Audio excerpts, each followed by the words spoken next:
Week 4, Monday, building plans. This is 1 Peter 1, 1-2 and 2, 4-7. To the exiles, may grace and peace be yours in abundance. Come to him, a living stone, though rejected by mortals, yet chosen and precious in God's sight. And like living stones, let yourselves be built into a spiritual house, to be a holy priesthood. For it stands in Scripture, see, I am laying in Zion a stone, a cornerstone chosen and precious, and whoever believes in him will not be put to shame. To you then who believe, he is precious, but for those who do not believe, the stone that the builders rejected has become the very head of the corner. It takes a moment to realise what strange teaching this is. To urge people to build with material that has been rejected by professional builders is as flawed and unsuitable for the task is not only foolish, it is surely dangerous. But, says Peter, God does exactly that. This is bizarre, complete nonsense. It is very possible that Peter had a particular stone in mind. Like all cities in the ancient world, Jerusalem was surrounded by quarries that supplied the never-ending demand for building stone. As the quarrymen cut into the hillsides, faults in the rock face would be exposed, perhaps the result of earthquakes back in time. As this rock was unusable, they would simply dig around it to find a purer seam behind. Over time, the floor of the quarry would be littered with stumps and blocks of flawed stone, standing isolated, exactly where they were found and rejected by the builders. We know of one such stone, in a quarry by the side of one of the main roads into Jerusalem. In the time of Peter, the locals had nicknamed it the Skull, perhaps because there was a suggestion of a shape of a head and a face in it. It was also a place of execution. Somewhere near this stone, Jesus was crucified, Matthew 27:33. Peter would surely have had a secondary meaning in mind too. He could not write about stones without this meaning coming to his mind, because in Greek, Peter is the word for stone, and Jesus, the rejected stone, had said to him, "You are Peter, and on this rock, Petra, I will build my church," Matthew 16:18. Peter knew all too well that he was a flawed stone himself.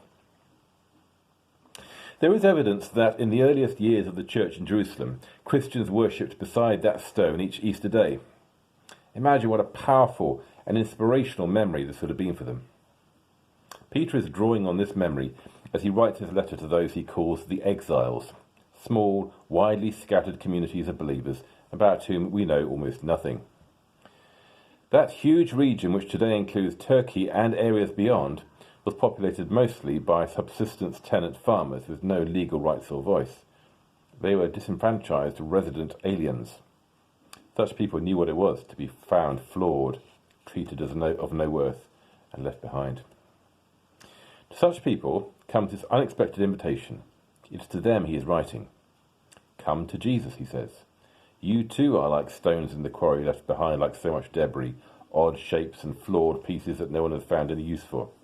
You were discarded after the powers had made their choice according to their own measures of life and importance, but you are, in fact, of great value. You are like living stones in a temple being built to God's glory. Your lives are a holy offering, not a source of shame. Recalling the image of the magnificent temple in Jerusalem, Peter even calls them priests. This is all as startling as it is bold. We too are living stones. We are also flawed, unpromising, and left far behind when judged by the preoccupations of this present age. But listen, all the usual measures of what makes us acceptable, impressive, or even useful have been suspended, or rather, reversed. Something quite new is going on here. Come to him, says Peter. Really? This takes some trusting. We should expect a church built on such a foundation to look foolish, sound irrelevant, and be easy to mock and despise. We will never be impressive building materials, but nor was Jesus. He was the stone the builders rejected. If Jesus, the rejected one, is the foundation stone of life, we are being shown a completely new way of knowing ourselves and of seeing and knowing God. All that has been rejected and left behind as worthless must be seen in a new light. So here we find ourselves. Beyond all probability, we are living stones in a building that no one thought wise or possible. For reflection, I offer myself, flawed and unsure as I am, to be part of what Christ is building. Have a good day.